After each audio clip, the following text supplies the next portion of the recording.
என்ன ஒரு யோசனையா உட்காந்துட்டு இருக்கீங்க? இல்லடா, இந்த பிக்கு பாசுன்ட்டு கிடக்குறாங்களே, எல்லாம் வீட்டுல எல்லாம் பாத்துக்கிறாங்களே, அதுக்கெல்லாம் நம்மள கூப்பிடுவாங்கடா.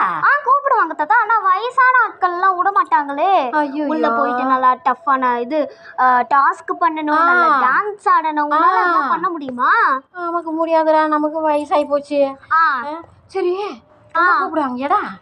எங்கரான கேர்ள்ஸ் அண்ட் பாய்ஸ்லாம் உள்ள அலவுடு தாத்தா. அப்படியா? சரி, நான் ஒரு ரோசனை, கரெக்டான ரோசனை சொல்றேன். நம்மளுக்கு வயசாயிடுச்சு. நீ என்ன பண்ற, உன்னை கூப்பிட்டாங்கன்னு வச்சுக்கோ, நீ உள்ள போயிடு. போயிடுறேன். உள்ள போயிடு. போயிட்டு அவங்க என்ன டாஸ்க்கு பூஸ்க்கு எல்லாம் பண்ணிடுறேன். அதை நான் வெளியிலே உட்காந்து பார்த்துக்கினே இருக்கேன். என்ன போ சொன்னா நான் போக மாட்டேன். அங்கே குந்திக்கிறேன். என்ன மாதிரி வாங்கி சாப்பிட்டுக்கினேன், அங்கேயே குந்திக்கினேன்.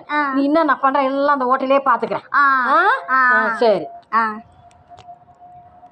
டே தாத்தா, இன்னொன்னு கேட்கணும்னு நினைச்சேன்டா உன்ன.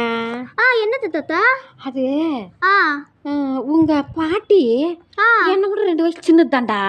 அவங்கள கூப்பிட மாட்டாங்களா? கூப்பிட மாட்டாங்க தாத்தா. வயசான ஆட்கள்லாம் அலவுடு இல்லை. முன்னாடியே சொன்னனே, விட மாட்டாங்களே. என்ன வயசு 2 வயசு சின்னது தானடா என்ன விட. அது கூட கூப்பிட மாட்டாங்க. கூப்பிட மாட்டாங்க தாத்தா. சரி அப்போ